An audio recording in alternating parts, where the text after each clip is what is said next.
Hey guys, welcome back to my channel. I am so happy to see you here today because we are talking something that's a little bit heavy. I'm not gonna lie, it's not your average makeup tutorial type of video, but I think it's something that would have great impact in your life. And that is why I have a professional with me today. I've never had a doctor here, but I've got Dr. Karen. Hi. And just to give you a snippet, it will get heavy in some points, maybe not today. Yeah. Today's just like, let's get, let's just, intros. What is it? And let's try and sort of demystify it a little, but it might get heavy in future. But I think it's something that's important because, we sometimes neglect our mental state and mental health because we think it's just, you'll get over it.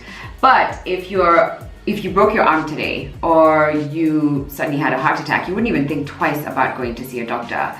But we often just, we think it's too taboo if we go see someone related to what's upstairs.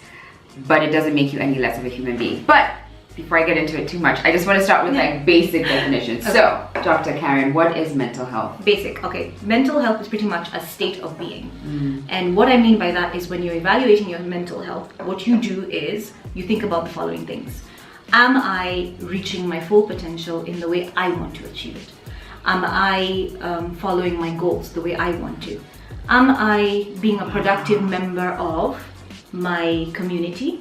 Am I being a productive individual in the way I want, not in the way other people decide you should do it? Exactly.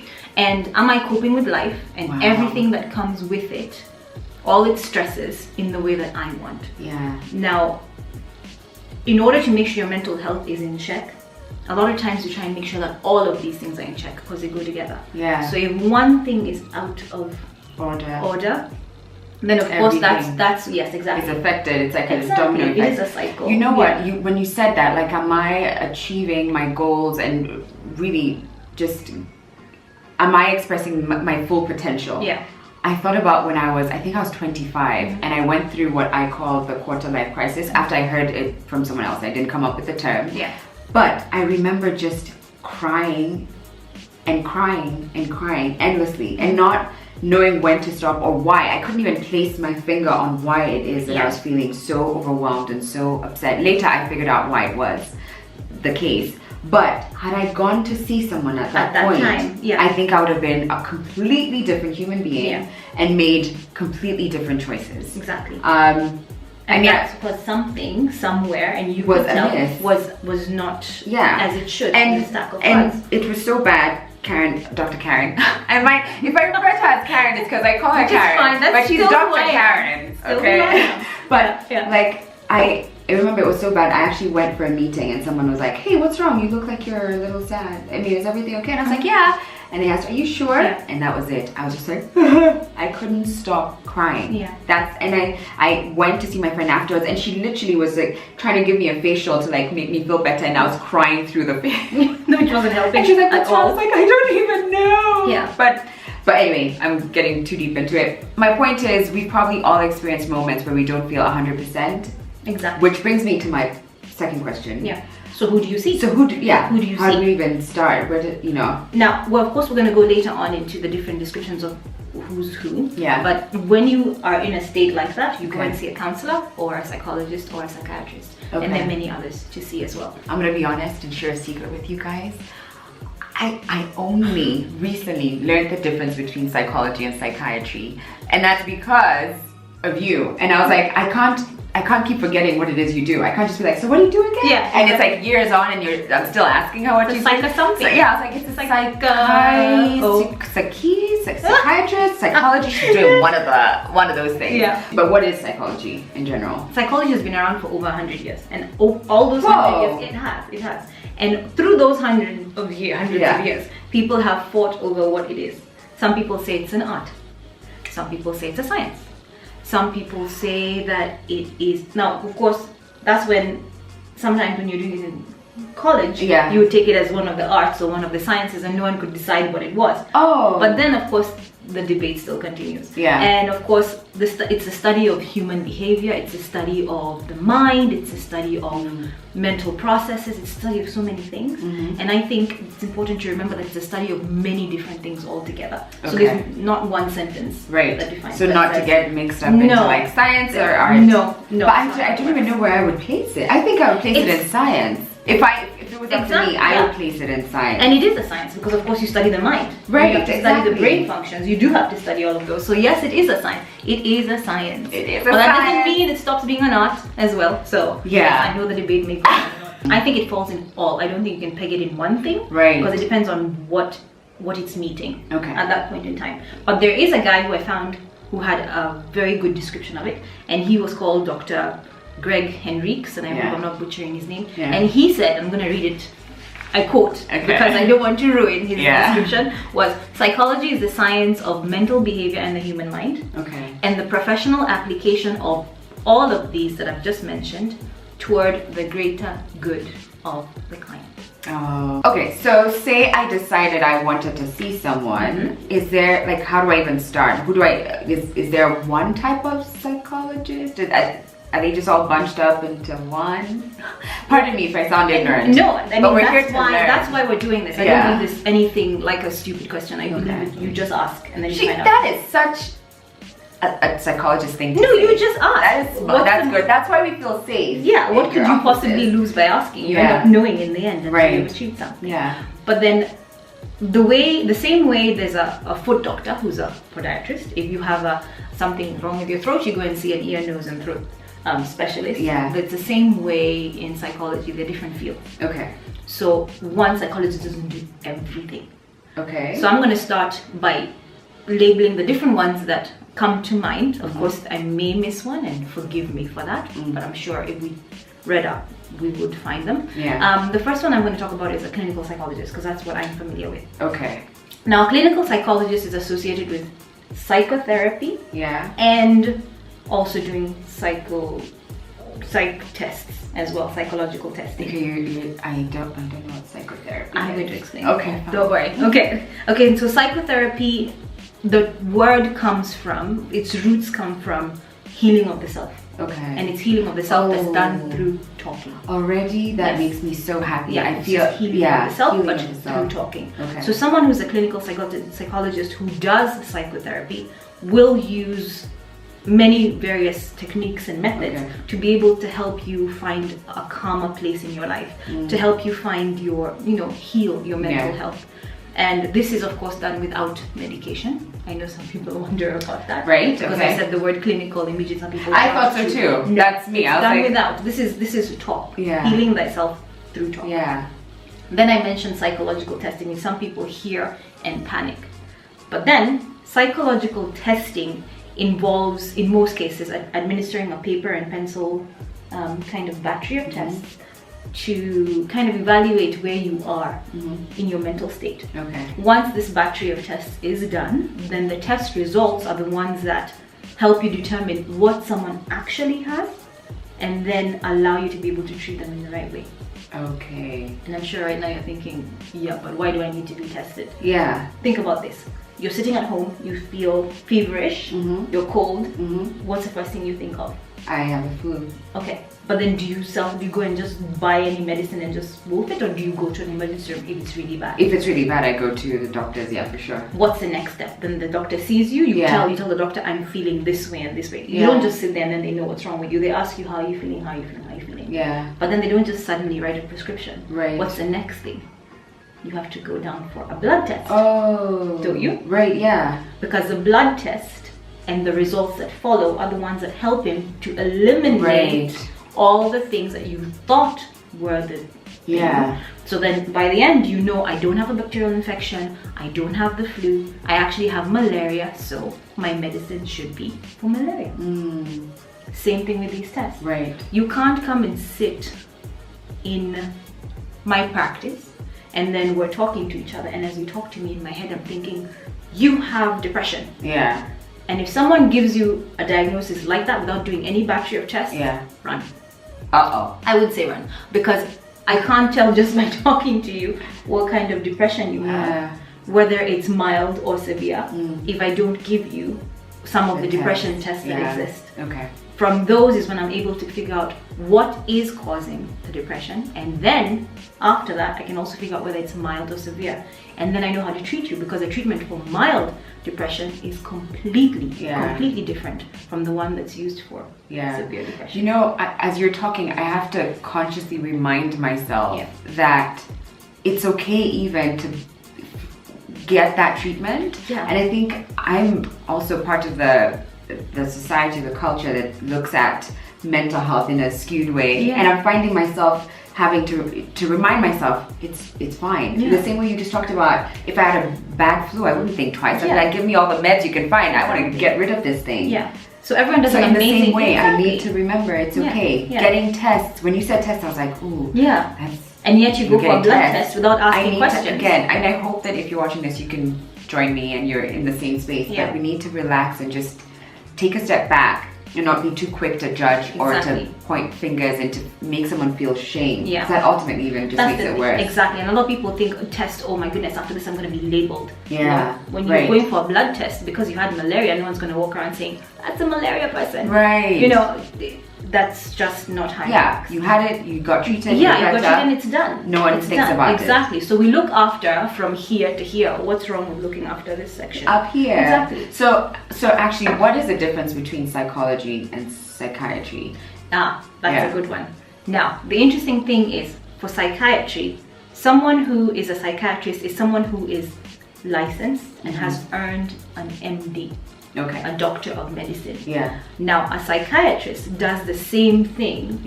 Like, they also do psychotherapy, but the difference between a psychiatrist and a psychologist is that, of course, they're a doctor of medicine, but also, on top of that, they can also prescribe medicine.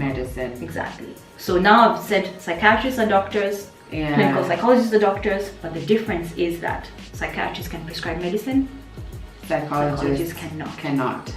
Okay. But is a clinical psychologist supposed to know everything about those meds? Yes, you learn everything. You learn what they are, their scientific names, their generic names, even dosages, and even if they would have any contraindications, which is clashes with any other medicine. You need to know all of that. So that even when a psychiatrist is prescribing, it's not a surprise to you and you're not wondering, like, what is that again? Exactly. So there are, of course, other different fields. There's experimental psychology. Of course, there are also marriage and family therapists.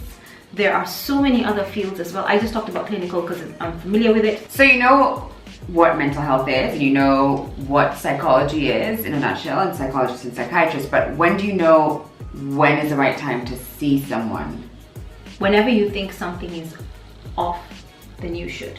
And one thing I need to backtrack a bit and go to the stigma behind seeing one in the first place. In our culture, in many African cultures, seeing someone who is not a family member and telling them about your personal problems is considered airing your dirty laundry. But there's sometimes that the people around you are not giving you the solutions you want. There's sometimes people around you are maybe the cause of it, so you don't go and see them. So anytime you think anything is a little off and you need to talk to someone who you know will not pass it on to someone else, then that's when you go and see a psychologist. One thing you have to know is that the cornerstone, the rock upon which psychology is designed is confidentiality. That is a huge deal. A good psychologist, because again, with every profession as well, there are those who are good and those who you're really thinking, maybe you shouldn't do this anymore. But a good psychologist and a good psychiatrist is someone who will not even admit to their best friend that they're seeing you. That's how it works.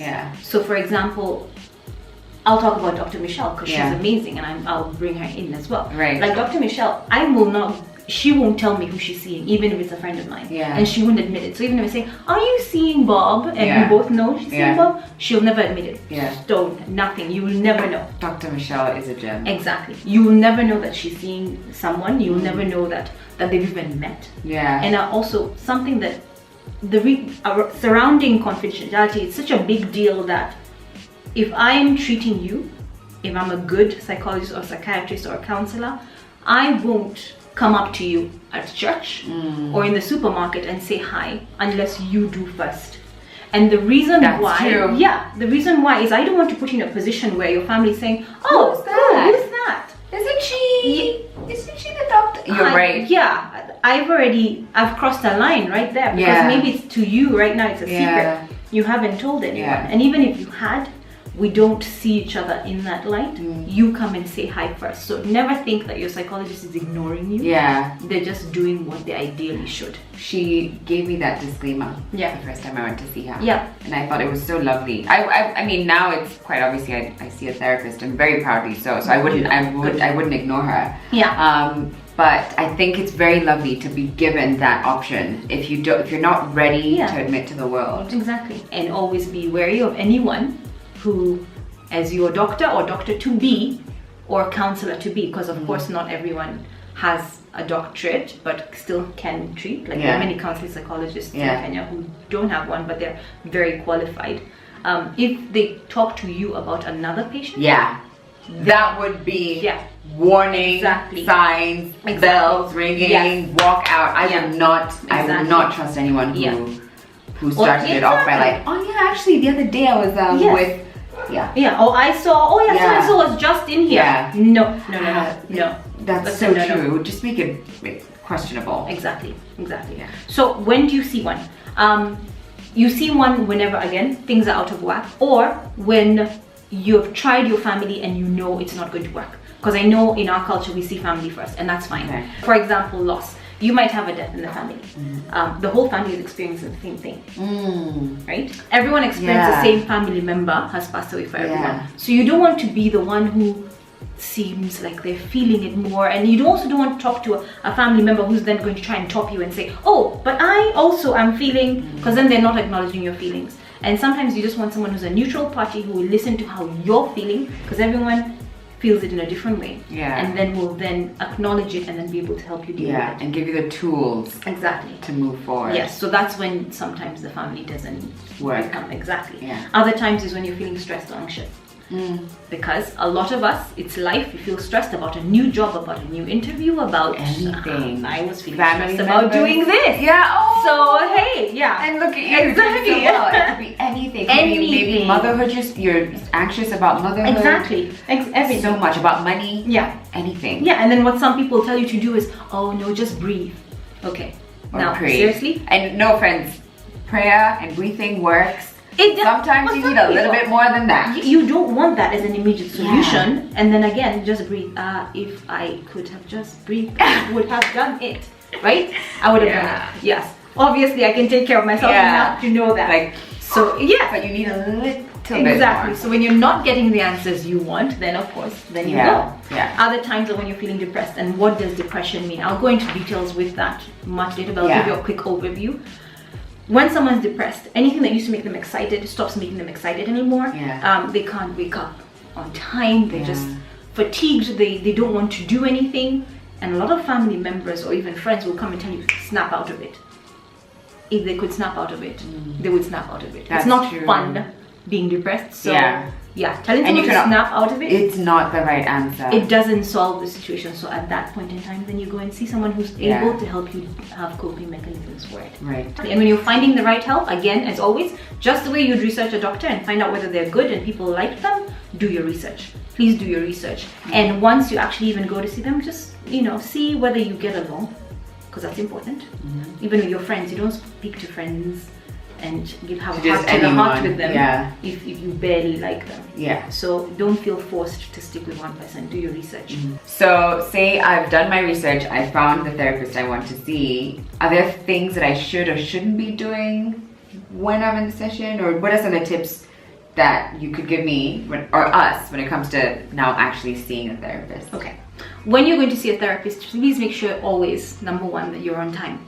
Because you want your full hour. And it's charged by the hour, ladies and gentlemen. Let me tell you, if you have a problem with tardiness, let me tell you what we'll teach you. It'll like the quickest solution to any one of you guys who's like, I'm always 15 minutes late, 30 minutes late. Book a therapist. I'm on my way. Book a therapist. Yes. And then you'll see. Because like 10 minutes late and you can't even see. You can't. It's like, sorry, just find someone else.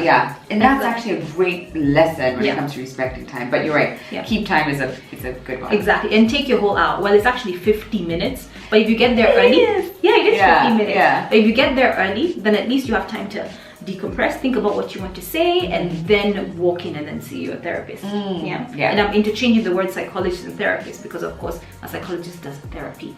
So they're not two different things. Okay. Yeah. Don't watch the clock. It's not your job. It's a psychologist's job. Yeah. Don't watch the clock. Just say what you need to say whenever you need to say it. Yeah. Another thing you also need to remember is have a journal. Have a journal with you, because sometimes you're given homework, which I would say please do it. We're not doing it because we're teachers. We're going to grade you. It's really for you. Yes, it is. It's more for you than for anyone, and a lot of times we won't even ask to see it unless you want us to. So a journal is good just for your thoughts and just to say what you need to do.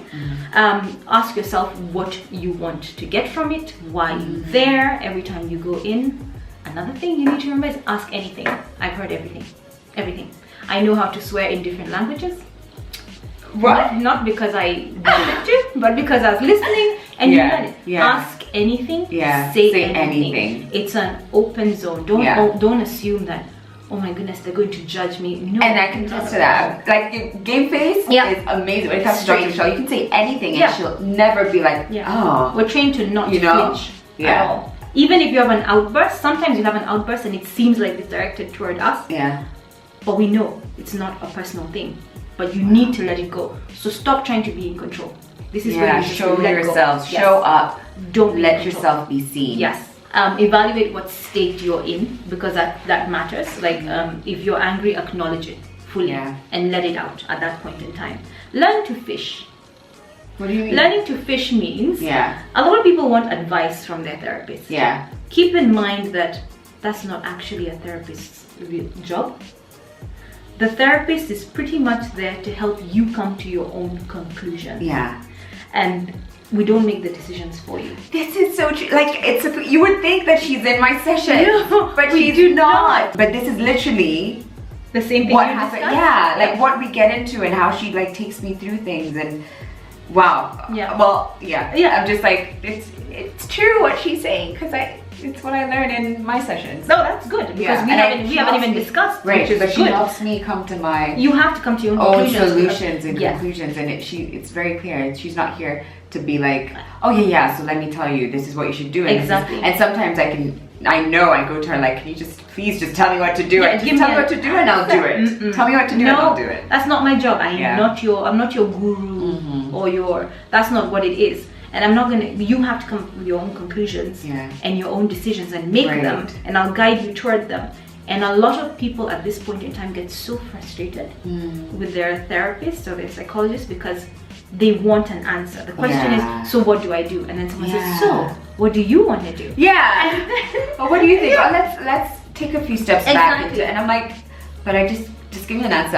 Yeah. Right or left? Exactly. Which way? Yeah. Tell me what to do. Yeah. But it helps it's much better to have the tools that will help you make a decision, because that's not the only decision you'll make in life. And there'll be other moments where you're in that same spot and you don't know which way to turn. Exactly. But if she has these tools that she's helped instill in you and make sure that you know how to move forward, then when that time comes, it's a lot easier for you to just navigate those situations. So it benefits you in the long run. Exactly. But in the immediate, it's annoying. Yeah. And I know it's annoying because I can see it on your face.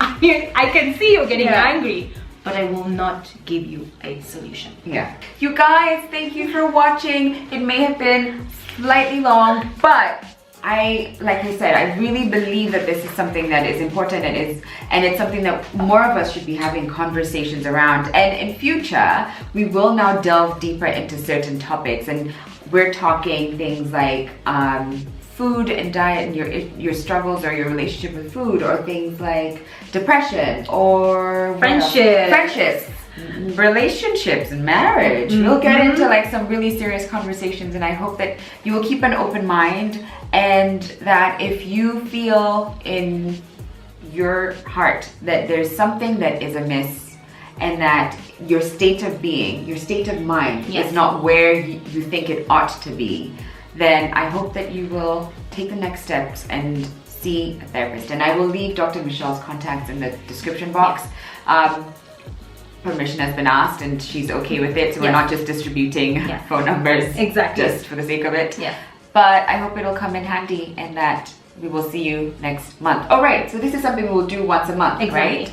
So you will see Karen on this channel once a month. If there's a topic that you think is of interest to you or something that would help a lot of people, please feel free to leave it in the description box, in the comment section, and it might be the next one we touch on. So let's just have some serious conversations and some real conversations and help each other out of whatever dark spaces that we may be in. Okay? Yes. Until next time, bye! Bye, Dr. Karen. Thank you.